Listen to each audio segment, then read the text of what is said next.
दोस्तों, डेजर्ट रोज एजुकेशन के online platform पर आपका स्वागत है। देखिए, अपन जो पढ़ रहे हैं राजस्थान की संत और संप्रदाय वाला जो टॉपिक है वो पढ़ रहे हैं।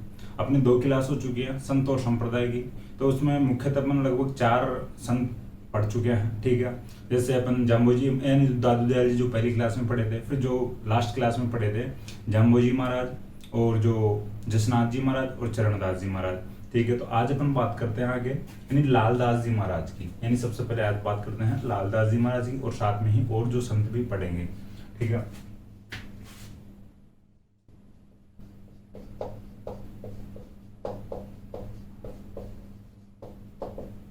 देखिए जो पिछले अपन पढ़ चुके हैं संत, उनका भी थोड़ा सा रिवीजन बार बार में कर लिया करो। इंपॉर्टेंट होते हैं एग्जाम की दृष्टि से जो संत है जो।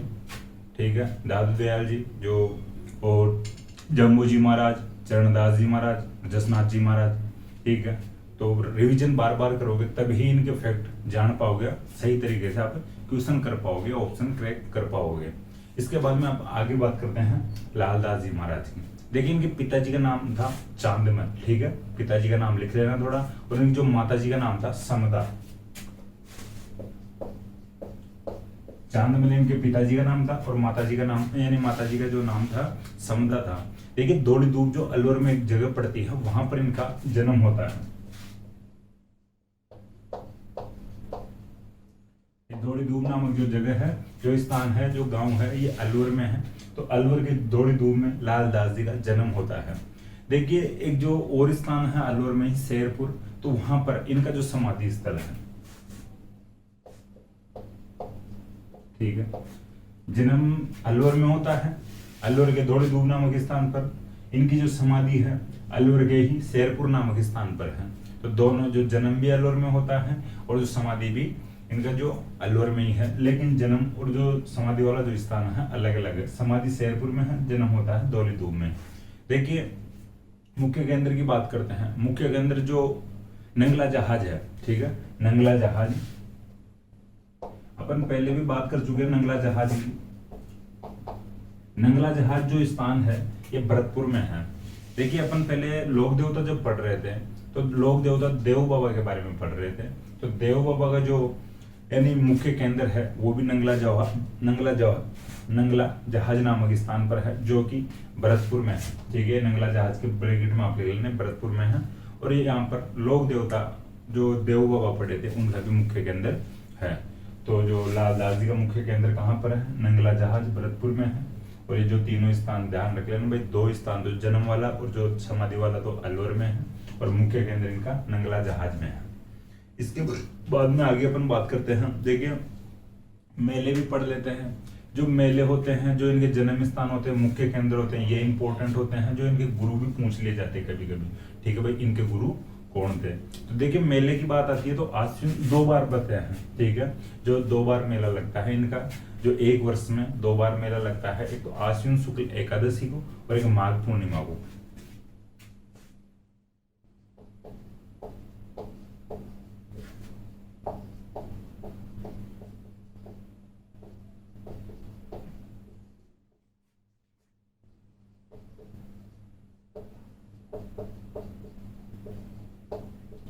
ठीक है, आश्विन शुक्ल एकादशी और माघ पूर्णिमा को। अब देखिए, माघ पूर्णिमा का थोड़ा सा और आपको पिछली क्लासेस में जाकर याद करना चाहिए एक बात कि बेणेश्वर मेला। ठीक है, माघ पूर्णिमा को बेणेश्वर मेला भी लगता है। तो यहाँ पर तो आपको यही बात लिखनी है कि आश्विन शुक्ल एकादशी और माघ पूर्णिमा को जो लालदास जी के मेले लगते हैं, 1 वर्ष में 2 बार इनके मेले लगते हैं। ब्रैकेट में बेणेश्वर मेला भी लिख सकते हो, क्योंकि आप यहाँ का जब या जो लालदास जी पढ़ोगे तब आपको बेणेश्वर मेला भी याद आ जाएगा कि भाई इस तिथि को बेणेश्वर मेला भी लगता है। हालांकि अपन और बातें करते हैं आगे बेणेश्वर मेले की आज ही। ठीक है, देखिए, गुरु जी की बात आती है तो इनके गुरु जी थे गद्दन चिश्ती।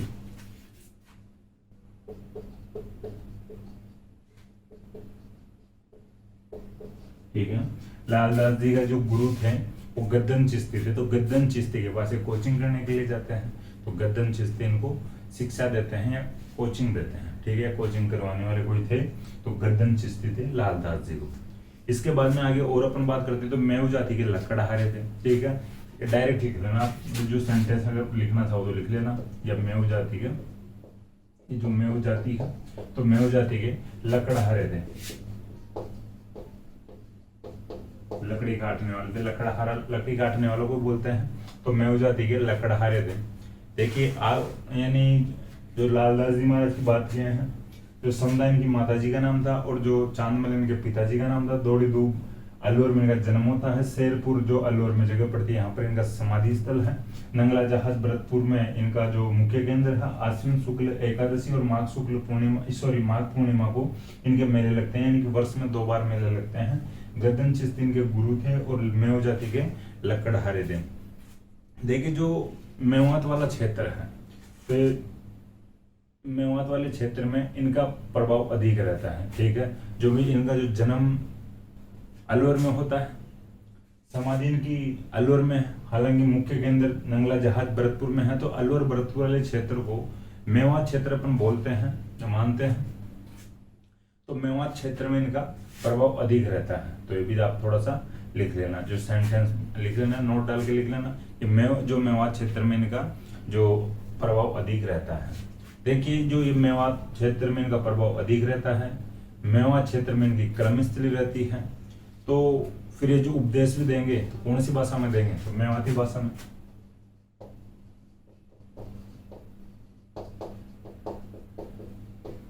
ठीक है, मेवाती भाषा में ये उपदेश देते हैं। अब और आगे बात करते हैं इनकी, तो देखिए इनकी जो लालदास जी की चितावनियां नामक जो ग्रंथ है, ठीक है, लालदास जी की चितावनियां, इंपॉर्टेंट फैक्ट हो जाता भाई।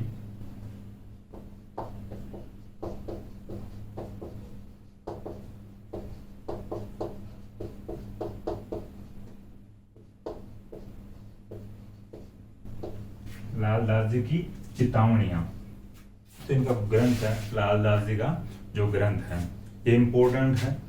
ये कंप्लीट हो चुके हैं लालदास जी। तो वापस में बताने की कोशिश करूँ लालदास जी के बारे में। तो लालदास जी के जो पिताजी का नाम था चांदमल था, इनकी माताजी का नाम था जो समदा था। दौली दूब अलवर में इनका जन्म होता है और जो शेरपुर अलवर में इनका जो समाधि स्थल है। नंगला जहाज जो भरतपुर में स्थान पड़ता है, यहाँ पर इनका जो मुख्य केंद्र रहता है। जो वर्ष में 2 बार मेले लगते हैं, आश्विन शुक्ल एकादशी और माघ पूर्णिमा को। माघ पूर्णिमा को बेणेश्वर मेला भी लगता है। देखिए मेव जाति के लकड़हारे थे, इनके गुरु गद्दन चिश्ती थे। ये मेवात क्षेत्र में इनका प्रभाव अधिक था, मेवाती भाषा में उपदेश देते हैं, ठीक है। तो देखिए ये कंप्लीट हो चुके हैं लालदास जी। इसके बाद में एक फैक्ट और अपना रह गया, इनकी जो ग्रंथ है लालदास जी की चितावनियां, ठीक है। तो इनके फैक्ट है, वापस में बताने की कोशिश करूं लालदास जी के बारे में। तो लालदास जी के जो पिताजी का नाम चांदमल था, माताजी का नाम समदा था। इनका जो जन्म होता है अलवर के दौड़ी दूब नामक स्थान पर होता है। इनका जो समाधि स्थल अलवर के शेरपुर में है। इनका जो मुख्य केंद्र है नंगला जहाज भरतपुर में है। देखिए इनके जो वर्ष में 2 बार मेले लगते हैं, आश्विन शुक्ल एकादशी और माघ पूर्णिमा को। माघ पूर्णिमा को बेणेश्वर मेला भी लगता है। देखिए गद्दन चिश्ती इनके गुरु जी थे। मेव जो लालदास जी हैं मेव जाति के लकड़हारे थे। मेवात क्षेत्र में इनका अधिक प्रभाव रहता है, मेवाती भाषा में उपदेश देते हैं। इनके जो प्रमुख ग्रंथ है लालदास जी की चितावनियां है, ठीक है। इसके बाद में अपन और आगे बात कर लेते हैं जो नेक्स्ट जो संत के बारे में, तो हरिदास जी की बात कर लेते हैं।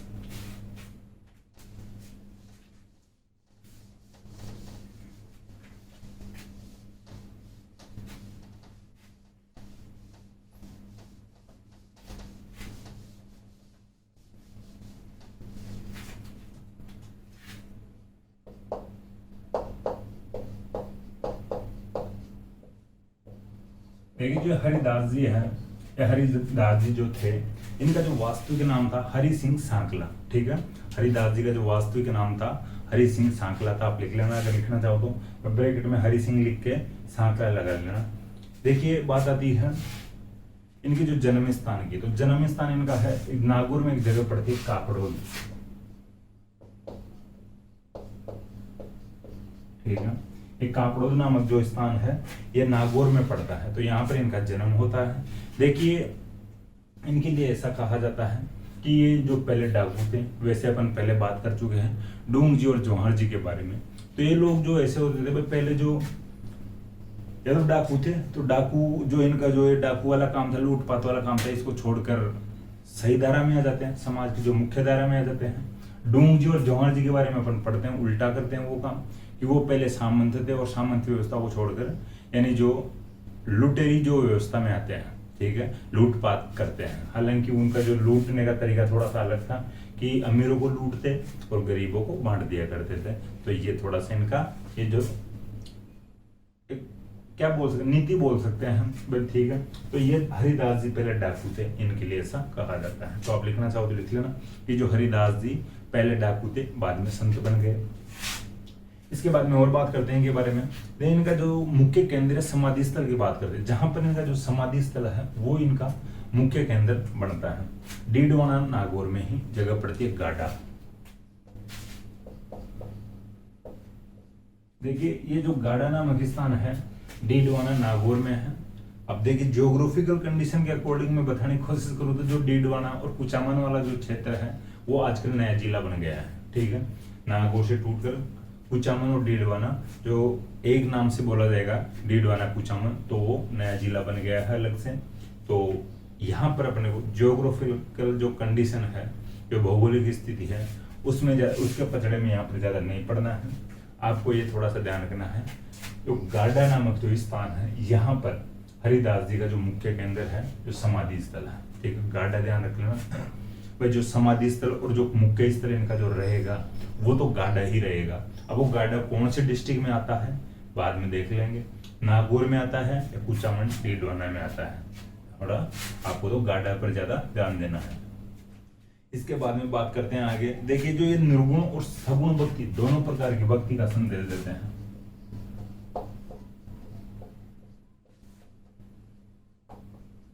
ठीक है, हरिदास जी जो थे निर्गुण और सगुण भक्ति का संदेश देते हैं। देखिए इन्होंने हरिदासी या निरंजनी संप्रदाय चलाया था। जो इनके अनुयायी है वो इनको ज्वाइन करते हैं, तो इनसे एक संप्रदाय चलता है हरिदासी। ये इसी संप्रदाय को एक अलग नाम से भी जाना जाता है, निरंजनी संप्रदाय।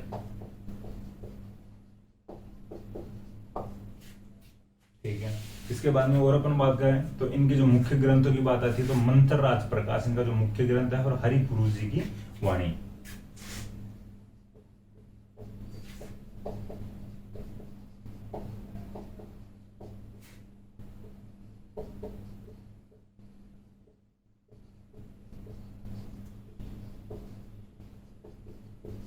मंत्रराज प्रकाश और हरिपुरु जी की वाणी इनका जो मुख्य ग्रंथ, इनके जो मुख्य ग्रंथ हैं। तो ये कंप्लीट हो चुके हैं हरिदास जी। हरिदास जी के बारे में वापस एक बार बात करें तो हरिदास जी जो इनका नाम था हरि सिंह सांकला था। लेकिन इनका जो जन्म होता है नागौर के जो कापड़ोद नामक स्थान पर होता है। इनका जो समाधि स्थल है, जो मुख्य केंद्र है, गाडा नामक जो स्थान है, जो नागौर में पड़ता है। देखिए इनके लिए ऐसा कहा जाता है, पहले डाकू थे, बाद में संत बन जाते हैं। इनका जो यानी जो संदेश देते हैं, ये जो निर्गुण और यानी सगुण दोनों प्रकार की भक्ति का संदेश देते हैं। इन्होंने हरिदासी निरंजनी संप्रदाय चलाया था, और मंत्रराज प्रकाश और हरिपुरु जी की वाणी इनके जो मुख्य ग्रंथ है। ठीक है, तो हरिदास जी के बारे में ये बात है। अब बात आती है नेक्स्ट संत की, तो बाल नंदाचार्य जी की बात करते हैं।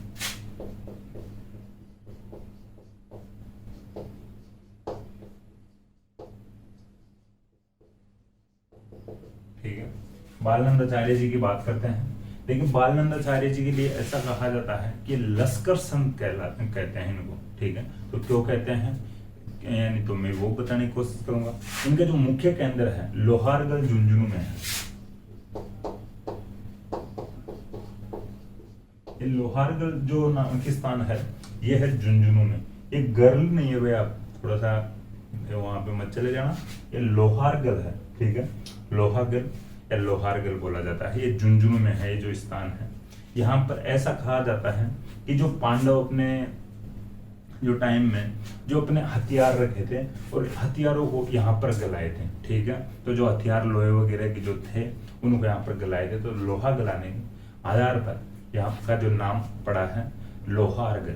ठीक है, देखिए आगे बात करते हैं कि जो ये अपने साथ सेना रखते थे। ठीक है, जो बालनंदाचार्य जी जो थे ये अपने साथ सेना रखते थे, इसलिए इनको लश्कर संत भी कहा गया है। तो आपको नोट डाल के लिखना है, बालनंदाचार्य जी अपने साथ सेना रखते थे, इसलिए इनको लश्कर संत भी कहा जाता है। लश्कर का अर्थ होता है, लश्कर का जो शाब्दिक अर्थ होता है सेना, ठीक है, तो थोड़ा सा ध्यान रखना। आगे और अपन बात करते हैं, तो ये जो बाल गंगाचार्य जी जो थे, इन्होंने औरंगजेब के खिलाफ 52 मूर्तियों को बचाया था, ठीक है। इन्होंने औरंगजेब के खिलाफ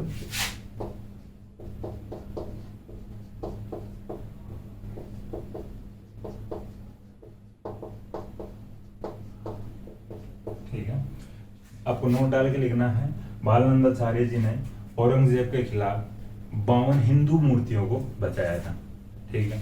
देखिए जो औरंगजेब यानी जो अपनी आक्रमणकारी नीति अपना रहा था, हिंदू जो मूर्तियों और जो मंदिरों को तुड़वा रहा था, उस समय पहले भी अपन काफी बातें कर चुके औरंगजेब की, जो उनके जो समकालीन जो भी शासक थे।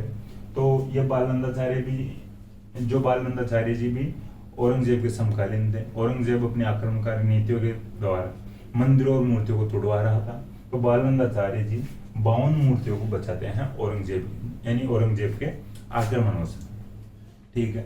अब बात थोड़ी सी और करें इनके बारे में, तो भाई देखिए जो औरंगजेब के यानी जो समकालीन, उस समय अपन पहले बात कर चुके हैं मेवाड़ और मारवाड़ की। मेवाड़ में उस समय राजा है औरंगजेब के समय राज सिंह, और मारवाड़ में इधर दुर्गादास राठौड़ अजीत सिंह को राजा बनाने के लिए काफी प्रयास कर रहे हैं, ठीक है, जूझ रहे हैं एक प्रकार से। तो बालनंदाचार्य जी ने औरंगजेब के खिलाफ मेवाड़ के राज सिंह और जो मारवाड़ के दुर्गादास राठौड़ की सहायता की थी, ठीक है। मेवाड़ के राज सिंह और मारवाड़ के दुर्गादास राठौड़ की सहायता की थी, ठीक है। आप लिखना चाहो ऐसे लिख लो, सेंटेंस बना के लिखना चाहो तो पूरा लिख लो कि इन्होंने औरंगजेब के खिलाफ मेवाड़ के राज सिंह और मारवाड़ के दुर्गादास राठौड़ की सहायता की थी। ये बालनंदाचार्य हो चुके हैं, कंप्लीट हो गए हैं जो बालनंदाचार्य। नवलदास जी की बात कर लेते हैं।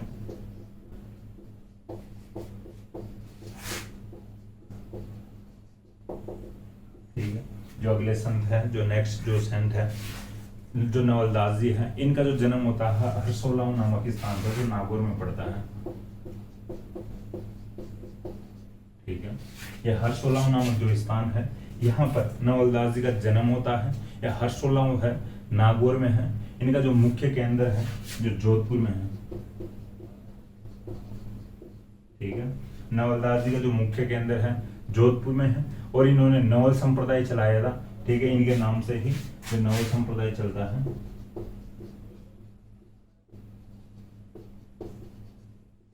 ठीक है। नवलदास जी के नाम से नवल संप्रदाय चलता है। इनके जो अनुयायी इनको ज्वाइन करते हैं, तो इनके अनुयायियों से जो एक संप्रदाय चलता है, यानी इनके नाम से जो संप्रदाय चलता है नवलदासी संप्रदाय, ठीक है, नवल संप्रदाय। देखिए इनके बारे में क्या है, इनकी जो एक पुस्तक है, इनका जो एक ग्रंथ है नवलेश्वर अनुभववाणी, ठीक है, नवलेश्वर अनुभववाणी।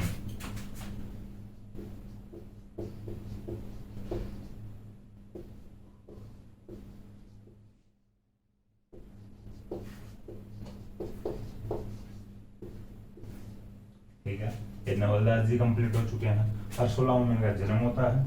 समाधि स्थल जो इनका है, यानी जो मुख्य केंद्र, समाधि स्थल है भाई, जो इनका मुख्य केंद्र है वो जोधपुर में है। नवल संप्रदाय इनके द्वारा चलाया जाता है, और नवलेश्वर अनुभववाणी इनकी पुस्तक का नाम है, इनके जो ग्रंथ का नाम है, ठीक है। ये कंप्लीट हो चुके हैं। संत लालगिरी जी की बात कर लेते हैं थोड़ी। संत लालगिरी जी, इनका जन्म होता है सुलखनिया चूरू, ठीक है, मिठागरी करते हैं बात पे।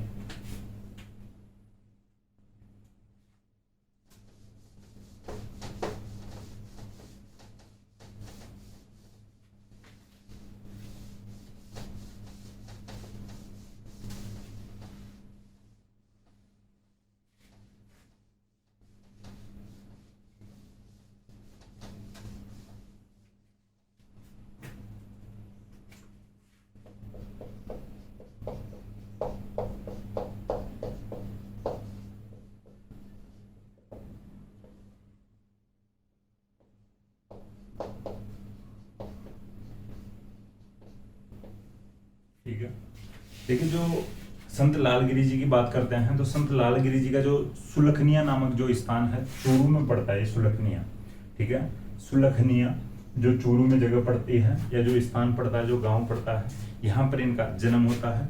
इनका जो मुख्य केंद्र है बीकानेर में रहता है और इन्होंने अलखिया संप्रदाय चलाया था।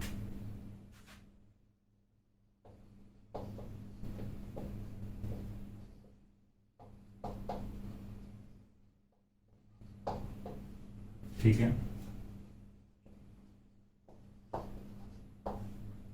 देखिए इनके जो अलखी स्तुति प्रकाश जो प्रमुख पुस्तक है या ग्रंथ है, अलखी स्तुति प्रकाश,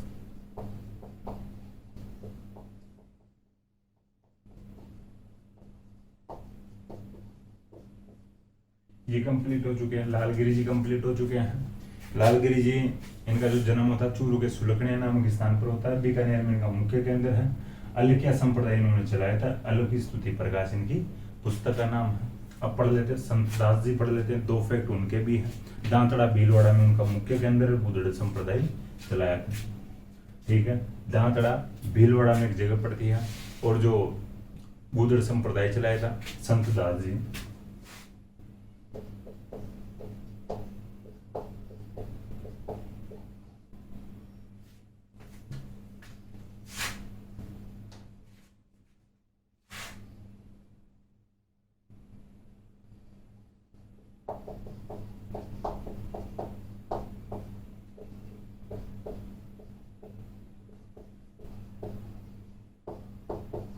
ठीक है, संत दास जी के बारे में 2 फैक्ट है कि जो इनका जो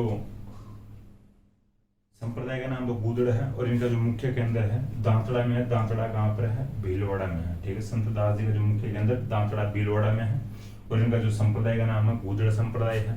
ऐसा कहते हैं, ऐसा कहा जाता है इनके बारे में कि हमेशा गुदड़ी ओढ़कर बैठा रहते थे। तो जो गुदड़ी में हमेशा रहते थे तो फिर इनका जो चलाया गया संप्रदाय का नाम ही पड़ गया गुदड़ संप्रदाय। देखिए ये जो संत हैं, एक कुछ जो इनके फैक्ट होते हैं, एक 2 फैक्ट वही इंपॉर्टेंट होते हैं एग्जाम की दृष्टि से। वैसे ज्यादा आपको इंटरेस्ट हो इनमें तो फिर आप इनके बारे में ढंग से देख सकते हो, विस्तार से देख सकते हो, लेकिन एग्जाम की दृष्टि से तो यही फैक्ट होते हैं भाई, जो इनका मुख्य केंद्र कहाँ पर है और जो इनका संप्रदाय कौन सा चलाया गया था। बड़े संप्रदाय और बड़े संत अपन पढ़ लिए हैं, वो थोड़े से ज्यादा इंपॉर्टेंट हो जाते बार बार में, यानी एग्जाम में घूम घूम कर यानी क्वेश्चन आ जाता है। आगे संप्रदाय भी पढ़ेंगे, यानी जो बाहर के संप्रदाय है राजस्थान से बाहर के, वो भी अपन पढ़ेंगे। तो पहले अब बात कर लेते हैं संत मावजी की।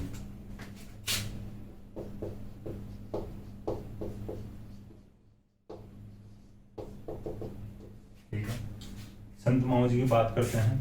थोड़े से फैक्ट ज्यादा है, कोशिश करना समझने की। देखिए संत मावजी का, इनको मिटा के करते बात।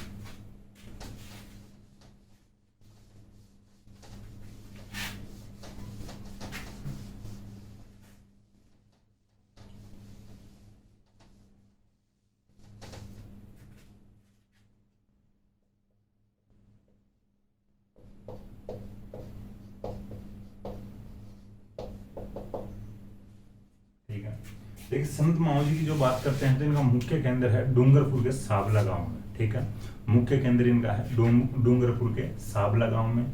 इन्होंने बेणेश्वर धाम की स्थापना करवाई थी।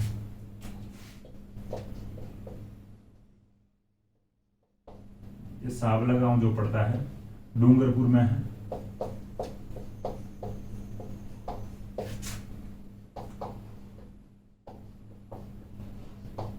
इन्होंने बेणेश्वर धाम की स्थापना करवाई थी।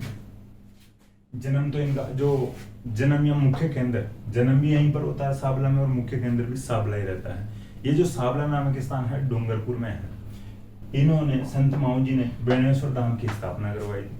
देखिए ये जो खुद तो भगवान श्री कृष्ण के भक्त थे, लेकिन ये जो बेणेश्वर धाम है यहाँ पर तो शिव जी का मंदिर है, तो थोड़ा सा ध्यान रखना भाई।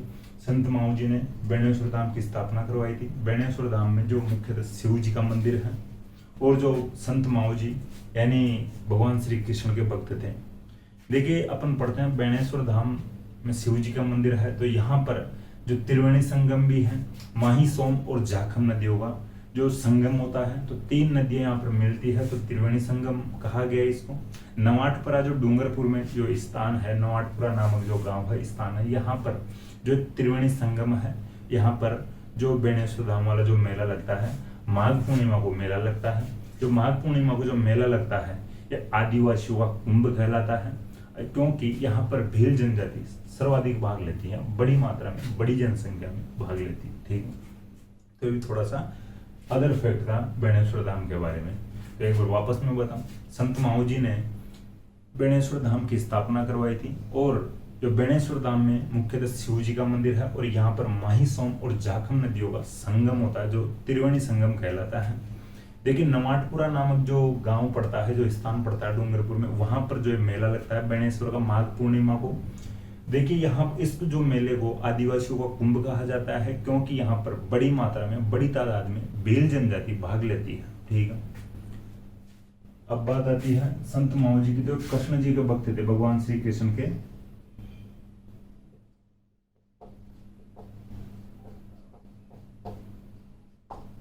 ठीक है, आप पूरा नोट डाल के लिख लेना। संत माऊ जी भगवान श्री कृष्ण के भक्त थे। इन्होंने यानी संत माऊ जी ने यानी भगवान कृष्ण को निष्कलंकी अवतार में पूजते थे। ठीक है, संत माऊ जी भगवान श्री कृष्ण को निष्कलंकी अवतार में पूजते थे।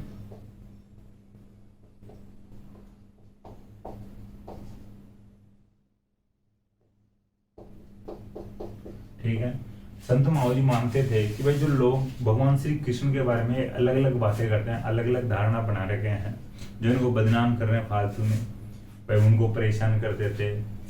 ठीक है, रासलीलाएं रचाते थे। तो मैं तो ऐसी बात मानता नहीं हूँ, और मेरी तरफ से तो भगवान श्री कृष्ण जो निष्कलंकी है, इनके ऊपर कोई कलंक नहीं है। तो संत माऊ जी भगवान श्री कृष्ण को निष्कलंकी अवतार में मानते थे। ठीक है, तो इनसे जो चलता है, तो जो निष्कलंकी संप्रदाय चलता है।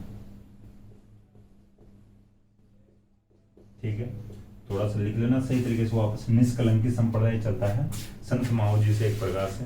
तो ये जो संप्रदाय इनसे चलता है, उसका नाम था निष्कलंकी संप्रदाय। वापस आप निष्कलंकी भी लिखना, निष्कलंकी संप्रदाय।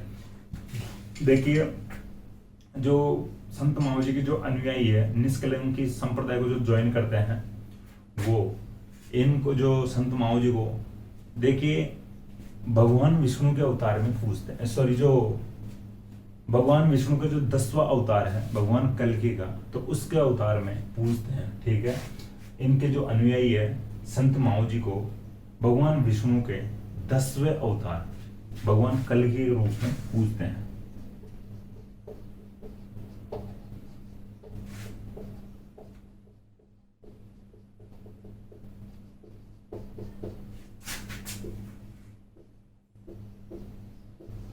ठीक है, संत माऊ जी को इनके अनुयायी भगवान विष्णु के 10वें अवतार भगवान कल्कि के रूप में पूजते हैं। ठीक है, ये बात आपको समझ में आ गई होगी कि जो भाई लोगों की धारणा है, जो भगवान विष्णु का 10वां अवतार होगा, जो भगवान कल्कि होगा, और ये लोग मानते हैं कि वो जो कल्कि का अवतार है संत माऊ जी है। ठीक है, इसके बाद में अपन और आगे बात करते हैं। तो जो देखिए, ये वागड़ी भाषा में उपदेश देते हैं।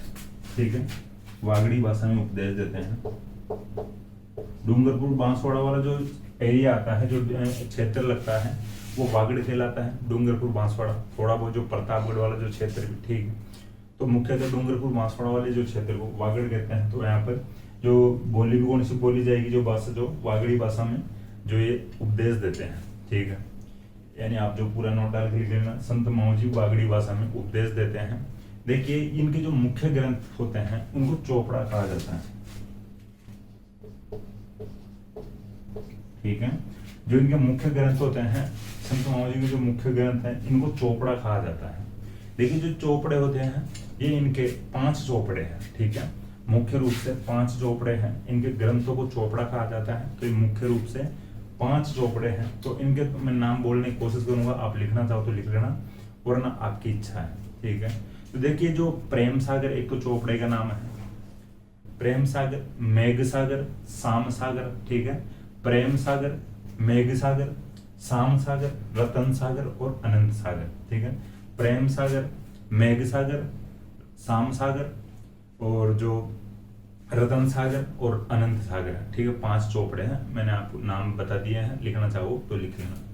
ये जो 5 चोपड़े हैं, इनके लिए ऐसा कहा जाता है कि वाद विवाद शैली में लिखे हुए हैं। ठीक है, वाद विवाद शैली, डिबेट, शास्त्रार्थ अपन बोलते हैं। ठीक है, तो उस शैली में जो चौपड़े लिखे गए हैं, इन चौपड़ों में जो भविष्यवाणी की हुई है, ठीक है, एक मुख्य भविष्यवाणी की हुई है जो एग्जाम की दृष्टि से थोड़ी सी इंपॉर्टेंट हो जाती है, पूछ सकते हैं कि तृतीय विश्व युद्ध की जो भविष्यवाणी चौपड़ों में की गई है, ठीक है, इनमें तृतीय विश्व युद्ध की जो भविष्यवाणी की गई है, ठीक है, तो ये थोड़ा सा ध्यान रखना। जो इनके अन्य जो केंद्र हैं, ठीक है, उनकी भी थोड़ी सी मैं बता देता हूँ। इनके जो अन्य जो केंद्र हैं, तो 3 केंद्र हैं जो डूंगरपुर, उदयपुर और बांसवाड़ा में है, ठीक है, डूंगरपुर, उदयपुर और बांसवाड़ा में है, पुंजपुर, सहसपुर और पालोदा।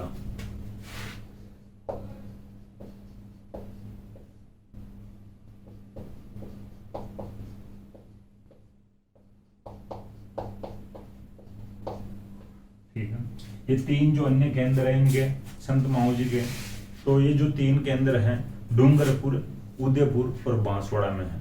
डूंगरपुर में जो पुंजपुर है डूंगरपुर में, सहसपुर है उदयपुर में और पालोदा है बांसवाड़ा में। देखिए इनकी जो ज्योग्राफिकल जो स्थिति है, जो ज्योग्राफिकल जो कंडीशन है, भौगोलिक स्थिति है इन तीनों जो क्षेत्रों की, इनके लिए ऐसा कहा जाता है ये तीनों 10 किलोमीटर, 10 से 15 किलोमीटर वाला जो क्षेत्र लगता है उसी में है, ठीक है। डिस्ट्रिक्ट इनके अलग अलग लगते हैं, लेकिन इतने भाई जो पास में है, जो इनकी जो सीमा डिस्ट्रिक्ट की जो जिलों की सीमा है, लगभग 10 से 15 किलोमीटर में इनकी जो दूरी है, ठीक है। ये एग्जाम में नहीं पूछा जाएगा, एग्जाम की दृष्टि से इंपॉर्टेंट नहीं है जो ये बात है, बस आपको अन्य केंद्रों का नाम ध्यान रखना है, ये कहाँ कहाँ पर है, ठीक है। तो किस जो संत से संबंधित जो केंद्र हैं, ये कंप्लीट हो चुके हैं। संत माऊजी, संत माऊजी की एक बार वापस अपन बात करते हैं। तो संत माऊजी का जो जन्म या मुख्य केंद्र स्थान है साबला गांव डूंगरपुर में है। इन्होंने बेणेश्वर धाम की स्थापना करवाई थी। बेणेश्वर धाम में जो आदिवासियों का कुंभ नाम से मेला लगता है, क्योंकि यहाँ पर भील जनजाति ज्यादा भाग लेती है। जो माघ पूर्णिमा को मेला लगता है, नवाटपुरा नामक जो स्थान है डूंगरपुर में, वहां पर जो ये बेणेश्वर मेला लगता है। संत माऊजी भगवान कृष्ण के जो भक्त थे, इन्होंने भगवान श्री कृष्ण को निष्कलंक के अवतार में पूजना शुरू किया था या मानना शुरू किया था।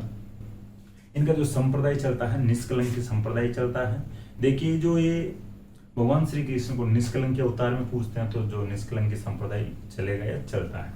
देखिए इन्होंने वागड़ी भाषा में उपदेश दिए थे अपने। इनके जो मुख्य ग्रंथ है चौपड़ा है, ये 5 चौपड़े होते हैं। 5 चौपड़ों के मैंने नाम बता दिया आपको, प्रेम सागर, मेघ सागर, शाम सागर, रतन सागर और अनंत सागर। ये जो चौपड़े हैं वाद विवाद शैली में हैं। इनमें जो तृतीय विश्व युद्ध की भविष्यवाणी की गई है, इनके जो अन्य केंद्र हैं पुंजपुर, सहसपुर और पालोदा में है। एक बात और लिखना हो तो लिख लेना, जो चौपड़े होते हैं इनका वाचन दीपावली को किया जाता है, ठीक है। दीपावली के दिन इन चौपड़ों या इन ग्रंथों का वाचन किया जाता है।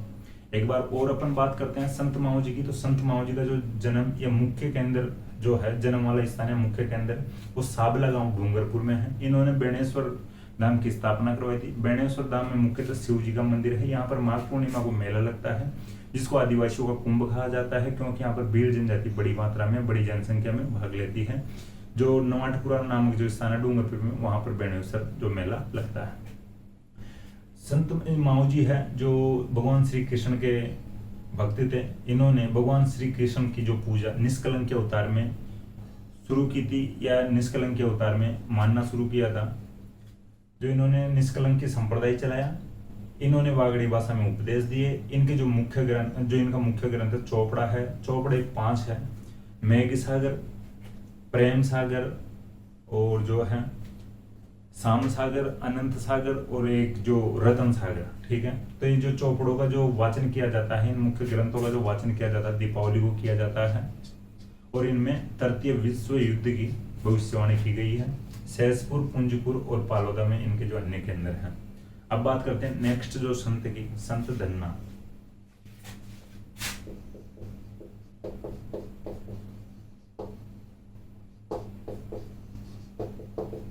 ठीक है, संत धन्ना जी की बात करते हैं। संत धन्ना जी के अगर अपन बात करते हैं तो इनका जो जन्म होता है धुआं कला या धुवन कला टोंक में।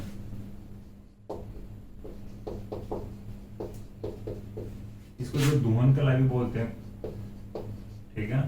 कुछ बुक्स में धुवन भी मिल जाएगा, कुछ जगह पर धुआं कला भी मिल जाएगा।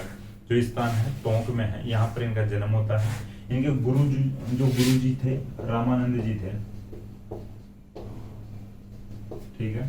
इनके गुरु जी जो थे रामानंद जी थे। देखिए उत्तर भारत के बड़े संत थे, उत्तर प्रदेश में रहते थे रामानंद जी, तो उत्तर भारत के बड़े संत हुए थे रामानंद जी। देखिए भक्ति आंदोलन को दक्षिण भारत से उत्तर भारत में लेकर आते हैं, ठीक है। तो दक्षिण भारत में चलाया गया था मुख्य रूप से, या शुरुआती रूप यानी दौर में जो भक्ति आंदोलन, जो दक्षिण भारत में जो भक्ति आंदोलन चलाया जाता है वो चलाया जाता है आलवार और नैनार संतों के द्वारा। देखिए आलवार जो संत है विष्णु जी के भक्त हैं या विष्णु जी के संत हैं, ठीक है, भगवान विष्णु के जो भक्त हैं आलवार हैं, और भगवान शिव जी के जो संत हैं उनको कहा गया है नैनार।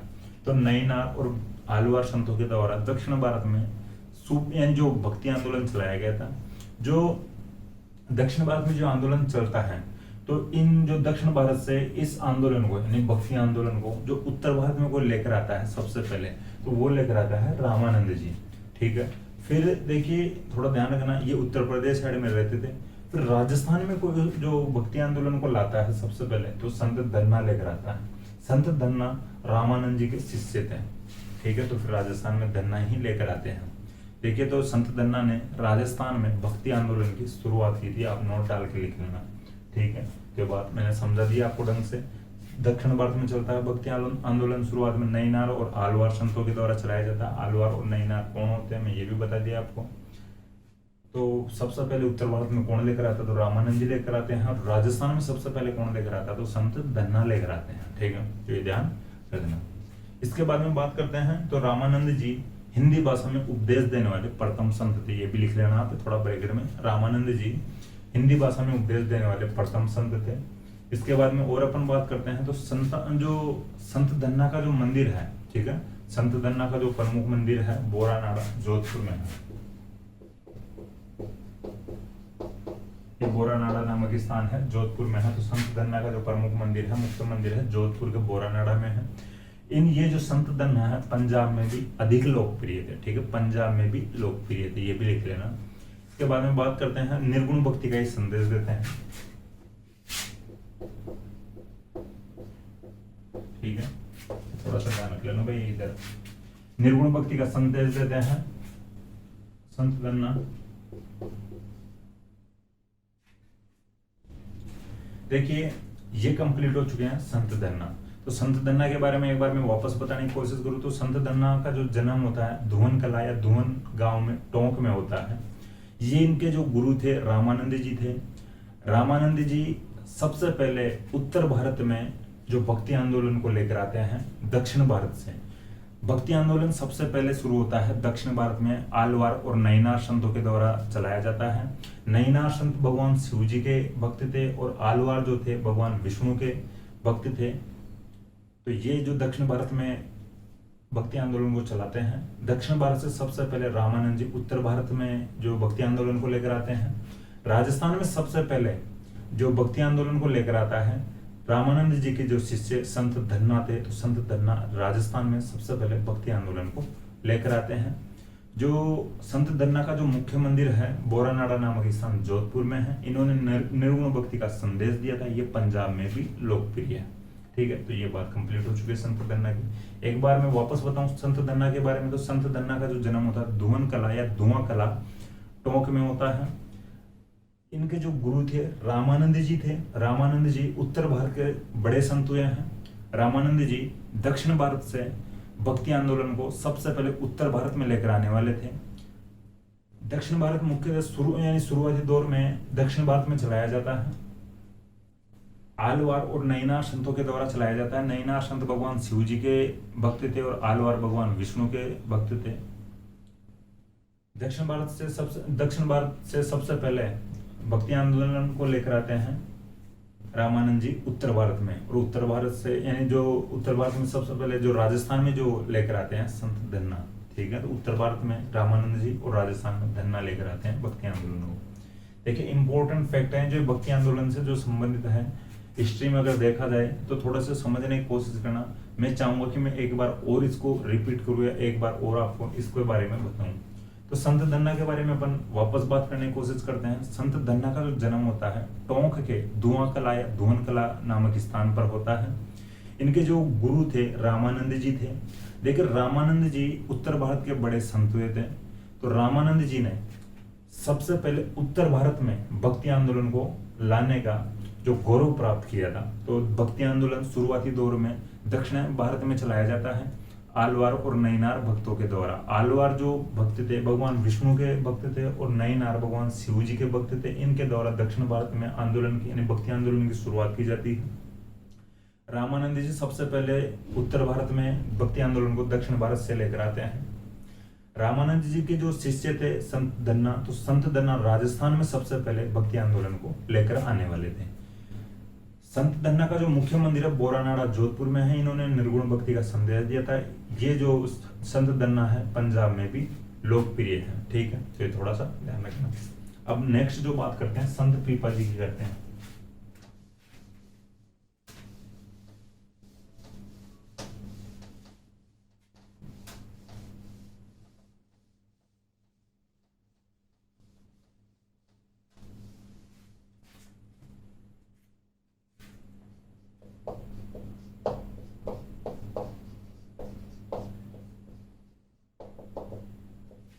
ठीक है, संत पीपा जी की बात करते हैं। नेक्स्ट जो संत हैं तो संत पीपा, इनका वास्तविक नाम था प्रताप सिंह खींची।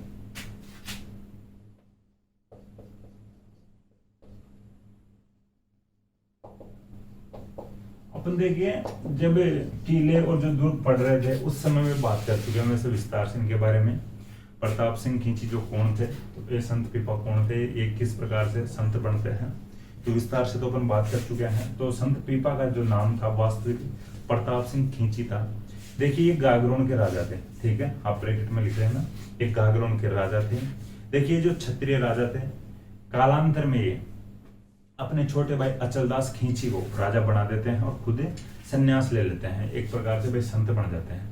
ठीक है, आपको जो नोट डाल के लिखना है, काला यानी जो ये गागरोन के राजा थे कालांतर में अपने छोटे भाई अचलदास को राजा बना देते हैं और खुद संत बन जाते हैं कि अब अपने से राजपाट नहीं संभाला जाएगा, अचलदास तू राजपाट संभाल और अपने को तो संत बनना है और जनता की सेवा करना है, जनता के बीच में जाना है, राजपाट अपने को नहीं चाहिए। तो अचलदास खींची जो छोटा भाई था संत यानी जो प्रताप सिंह का, उसको तो राजा बना देते हैं, खुद संत पीपा के रूप में संत बन जाते हैं। ठीक है, देखिए आगे और अपन बात करते हैं कि जो रामानंद जी के यानी जो शिष्य थे, ठीक है, इनके जो गुरु जी का नाम था रामानंद जी था। अब आपको एक बात थोड़ी सी नोट करनी चाहिए कि जो इधर भी संत धन्ना रामानंद जी के शिष्य हैं और इधर संत पीपा रामानंद जी के शिष्य हैं, तो इसका मतलब संत पीपा और संत धन्ना दोनों समकालीन है। ठीक है, ध्यान ये भी रखना। इसके बाद में अपन और बात करते हैं। तो ये जो दर्जी समाज है यानी जो मुख्य देवता है, ये खुद कपड़े वपड़े सिलने लगे, दर्जी का काम करने लगे। तो फिर दर्जी समाज के लोग जो है, टेलर जो लोग होते हैं, वो इनको पूजने लगे हैं। तो दर्जी समाज के मुख्य देवता कहलाते हैं संत पीपा। इसके बाद में और आगे बात करते हैं इनके बारे में। तो ये जो संत पीपा जो है, ये प्रताप सिंह जो थे, ठीक है, प्रताप सिंह संत पीपा है भाई। जो इनका वास्तविक नाम तो प्रताप सिंह था, पहले राजा थे तब, फिर बाद में संत पीपा के रूप में संत बन जाते हैं। तो रामानंद जी के जो शिष्य थे, तो रामानंद जी को ये जो रामानंद जी जो थे एक बार द्वारिका आकर गए थे। ठीक है, द्वारिका की यात्रा करके जा रहे हैं वापस। तो जब द्वारिका आकर जा रहे हैं तब जो संत पीपा रामानंद जी के पास मैसेज करते हैं कि रामानंद जी आप द्वारिका आकर जा रहे हो, तो एक बार हमारे जो गागरोन में भी आकर जाना। तो गागरोन में फिर ये रुके थे द्वारिका यानी जो वापस यूपी जाते समय, तो गागरोन में रुकते हैं और फिर जो संत पीपा है इनके साथ में ही हो लेते हैं। ठीक है, संत पीपा अपनी जो रानी थे, जो अपनी पत्नी थे, उनका नाम था सीता। तो अपनी रानी सीता के साथ रामानंद जी के साथ ही निकल जाते हैं यात्रा पर, एक प्रकार से जो संत के रूप में ही निकल जाते हैं। ठीक है, गागरोन छोड़कर। तो ये थोड़ा सा ध्यान रखना कि जो संत यानी प्रताप सिंह ओब्लिक संत पीपा यानी अपनी रानी सीता के साथ यानी रामानंद जी के साथ यात्रा पर चले गए थे या शिष्य बन गए थे, एक प्रकार से उन्हीं के साथ फिर खोल लिए थे। ठीक है भाई, एक प्रकार से घर बार छोड़कर तो द्वारिका यात्रा के दौरान जो जो द्वारिका आकर वापस जा रहे थे यूपी की तरफ, तो फिर ये शिष्य बनकर उन्हीं के साथ चले जाते अपनी पत्नी के साथ। इसके बाद में बात आती है तो इन्होंने निर्गुण भक्ति का संदेश दिया था,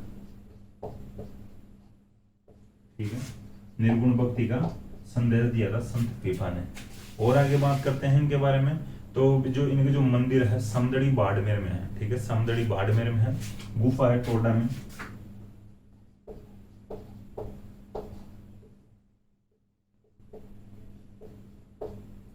देखिए समदड़ी जो बाड़मेर में जो स्थान है वहां पर इनका मंदिर है। गुफा जो टोडा नामक जो स्थान है टोंक में, वहां पर है। इनकी जो छतरी है गागरोन में है,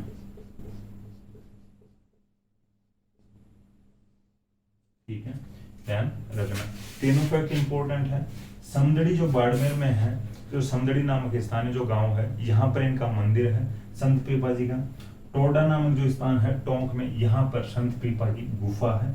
जो गागरोन में, जो झालावाड़ में है गागरोन, तो गागरोन में संत पीपा की जो छतरी है, ठीक है, तो छतरी गागरोन में, गुफा टोडा में, मंदिर समदड़ी में है। तो ये बात हो चुकी है कंप्लीट। देखिए थोड़ी बहुत और फैक्ट है इनके बारे में, संत पीपा के बारे में और फैक्ट है, वो भी थोड़ा सा ध्यान रखना। इनका जो मेला लगता है चैत्र पूर्णिमा को लगता है, ठीक है, इनका जो मेला लगता है चैत्र पूर्णिमा को लगता है, ये थोड़ा सा ध्यान रखना, लिख लेना भाई। जो इनका मेला चैत्र पूर्णिमा को लगता है। हनुमान जयंती भी मनाई जाती है चैत्र पूर्णिमा को। इनकी जो पुस्तकें हैं, पीपा जी की जो वाणी है, पीपा जी की जो पर्ची है, और एक जो पुस्तक और है मुझे याद थोड़ी ढंग से नहीं आ रही है, मैं बताने की कोशिश करूंगा फिर भी। यानी जो पीपा जी की पर्ची लिख ली आपने, पीपा जी की जो वाणी लिख ली, हाँ, जो एक जो पुस्तक है चितावनी है, ठीक है, तो चितावनी भी आप लिख लेना। पीपा जी की वाणी, पीपा जी की पर्ची और चितावनी, जो इनकी 3 पुस्तकें हैं। संत पीपा के जो कहने पर, ठीक है, एक जो इम्पोर्टेंट फैक्ट है जो नोट डाल के आप लिखो, जो संत पीपा जी के कहने पर जो टोडा का जो राजा उस समय वो जो था सूरसेन, ठीक है, ये टोडा का राजा है संत पीपा के समय। तो संत पीपा के समय, जो संत पीपा के कहने पर टोडा के राजा सूरसेन ने अपनी जो संपत्ति थी जो साधु संतों में बांट दी थी, ठीक है। संत पीपा सूरसेन को कहते हैं यार क्या करेगा इतनी संपत्ति का, तो यार तू गरीबों के लिए भी कुछ कर, साधु संतों के लिए भी कुछ कर। तो संत पीपा के कहने पर टोडा के राजा सूरसेन ने यानी जो अपनी संपत्ति गरीबों में बांट दी थी, ठीक है। तो ये कंप्लीट हो चुके हैं संत पीपा जी। संत पीपा जी की जो यानी जो पुस्तकों के नाम है इंपॉर्टेंट है, वो थोड़ा सा ध्यान रख लेना भाई। हनुमान जयंती जो चैत्र पूर्णिमा को मनाई जाती है उस दिन इनका मेला लगता है। पीपा जी की वाणी, पीपा जी की पर्ची और चितावनी इनकी पुस्तकों के नाम है, ठीक है। एक बार मैं वापस संत पीपा के बारे में बताने की कोशिश करूँ। संत पीपा का जो वास्तविक नाम था प्रताप सिंह खींची था। ये जो गागरोन के राजा थे, लेकिन बाद में जो संत बन जाते हैं, अपने छोटे भाई अचलदास खींची को राजा बनाकर खुद तो संत बन जाते हैं। इनके जो गुरु थे रामानंद जी थे। देखिए जो रामानंद जी जो गुरु थे इनके, वो जो एक बार द्वारिका की यात्रा पर आए थे और द्वारिका की यात्रा से वापस यूपी की तरफ जा रहे थे, तो संत पीपा भी अपनी रानी सीता के साथ रामानंद जी के साथ यात्रा पर चले जाते हैं। देखिए संत पीपा की जो गुफा है टोडा नामक स्थान पर है, जो टोंक में पड़ती है। इनका जो मंदिर है समदड़ी नामक स्थान जो बाड़मेर है वहां पर बाड़मेर में है। और इनकी जो छतरी है जो झालावाड़ के गागरोन में है। और इनका जो मेला लगता है चैत्र पूर्णिमा को लगता है, उस दिन हनुमान जयंती भी मनाई जाती है। और इनकी जो पुस्तकें, जो इनके ग्रंथ है, पीपा जी की वाणी, पीपा जी की पर्ची और चितावनी नामक है। और देखिए जो इन्होंने इनके कहने से या संत पीपा के कहने से टोडा के राजा सूरसेन ने अपनी संपत्ति साधु संतों में बांट दी थी, ठीक है। एक बार वापस में बताने की कोशिश करूंगा संत पीपा जी के बारे में। तो संत पीपा जी का जो वास्तविक नाम है प्रताप सिंह खींची था। ये गागरोन के राजा थे। कालांतर में अपने छोटे भाई अचलदास खींची को राजा बना देते हैं और खुद संत बन जाते हैं। इनके जो गुरु थे रामानंद जी थे। रामानंद जी उत्तर भारत के बड़े संत हुए थे, उत्तर प्रदेश में रहते थे। एक बार द्वारिका की यात्रा पर जाकर वापस यूपी की तरफ जा रहे थे और ये अपनी जो संत पीपा जी अपनी रानी या अपनी पत्नी सीता के साथ यानी रामानंद जी के साथ ही यात्रा पर चले जाते हैं। जो ये निर्गुण भक्ति के संदेश देते हैं संत पीपा जी। और जो इनका जो मंदिर है बाड़मेर के समदड़ी में है। इनकी जो छतरी है झालावाड़ के गागरोन में है और इनकी गुफा है जो टोंक के टोडा नामक स्थान पर है। और जो इनका मेला लगता है चैत्र पूर्णिमा को लगता है। और इनकी जो पुस्तकें हैं एन पीपा जी की वाणी, पीपा जी की पर्ची और चितावनी नामक है। और इन्होंने टोडा के राजा सूरसेन को अपनी संपत्ति साधु संतों को बांटने के लिए कहा था। तो टोडा के राजा सूरसेन ने पीपा जी के कहने पर अपनी संपूर्ण संपत्ति साधु संतों में बांट दी। ठीक है, तो ये जो संत पीपा जी के फैक्ट हैं। एक और पढ़ लेते हैं अपन, जो संतों की बात कर रहे हैं तो फिर जो नेक्स्ट यानी अगली 2 क्लासेज में अपने जो संत और संप्रदाय है कंप्लीट हो जाएंगे शायद। देखिए राजा राम जी के बारे में थोड़ा सा ध्यान रख लेना, 2 ही फैक्ट है इनके बारे में। तो राजा राम जी, ठीक है, राजा राम जी के बारे में अगर बताने की कोशिश करते हैं, इनका जो मुख्य केंद्र है शिकारपुरा नामक जो स्थान है जोधपुर में। ठीक है, राजा राम जी का जो मुख्य केंद्र है जो शिकारपुरा में है। जो शिकारपुरा जो स्थान है, जो गांव पड़ता है, ये जोधपुर में है। जो पर्यावरण संरक्षण का इन्होंने संदेश दिया था, ये नोट आप लिख लेना। पर्यावरण संरक्षण का जो राजा राम जी ने संदेश दिया था। और पटेल समाज के लोग इनमें विशेष आस्था रखते हैं, या पटेल समाज के लोग इनको पूजते हैं। ठीक है, ये जो फैक्ट है राजा राम जी के। तो शिकारपुरा जोधपुर में इनका जो मुख्य केंद्र है और पर्यावरण संरक्षण का संदेश दिया था। पटेल समाज के लोग इनको पूजते हैं, विशेष आस्था रखते हैं। एक और बात कर ले, एक जो संत की और बात कर लेते हैं, नरहड़ पीर की।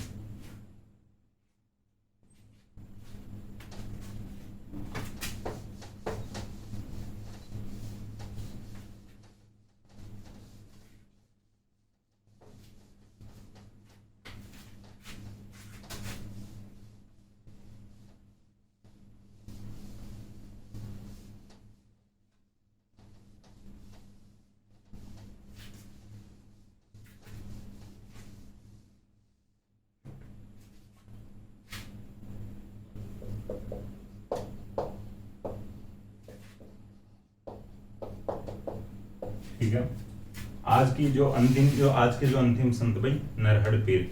तो नरहड़ पीर के बारे में बात करते हैं। तो नरहड़ जो इनके जो मुख्य केंद्र है झुंझुनू में है। ठीक है, नरहड़ नामक जो स्थान पड़ता है, जो नरहड़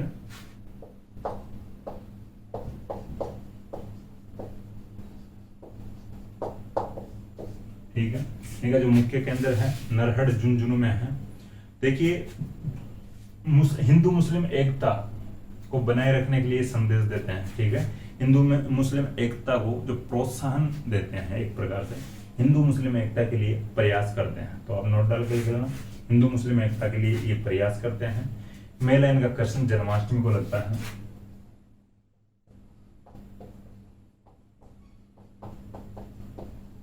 ठीक है, इनका मेला लगता है कृष्ण जन्माष्टमी को लगता है।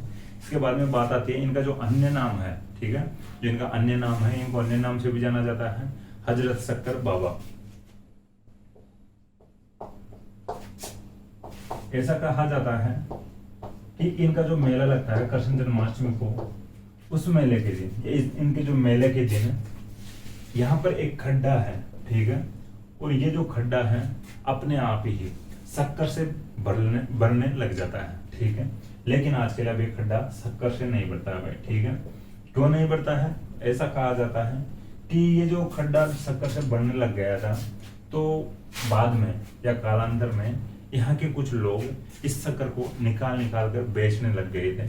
तो फिर वही जो नरहड़ पीर जो नाराज होते हैं, और ये जो भी वरदान मिला हुआ था जो शक्कर वाला, ये खड्डा जो शक्कर से बढ़ना बंद हो जाता है। ठीक है, तो ऐसी जो मान्यता है या धारणा है कि यहाँ पर एक खड्डा है, और जो इस मेले के दिन ये शक्कर से अपने आप ही भरने लगता था, लेकिन अब नहीं भरता है। ठीक है, तो यहाँ के लोग शक्कर को बेचने लग गए थे, ऐसा कहा जाता है।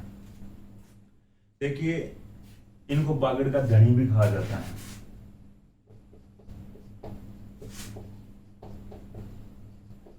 ये झुंझुनू वाला जो क्षेत्र है बागड़ कहलाता है, वो अपन पहले अभी बात की थी, वो वागड़ था। डूंगरपुर बांसवाड़ा वाला वागड़, वैसे वनवा। ठीक है, डूंगरपुर बांसवाड़ा वाला वो वागड़ है। तो झुंझुनू साइड वाला ये बागड़ कहलाता है। झुंझुनू वाला जो बेल्ट है, इस क्षेत्र को कहते हैं बागड़। ठीक है, देखिए अब मैं और बात बताने की कोशिश करूँ इनके बारे में। ये जो प्रसिद्ध सूफी संत हुए थे सलीम चिश्ती, इनके जो शिष्य थे, ठीक है, प्रसिद्ध जो सूफी संत सलीम चिश्ती इनके शिष्य थे, स्टूडेंट थे नरहड़ पीर के।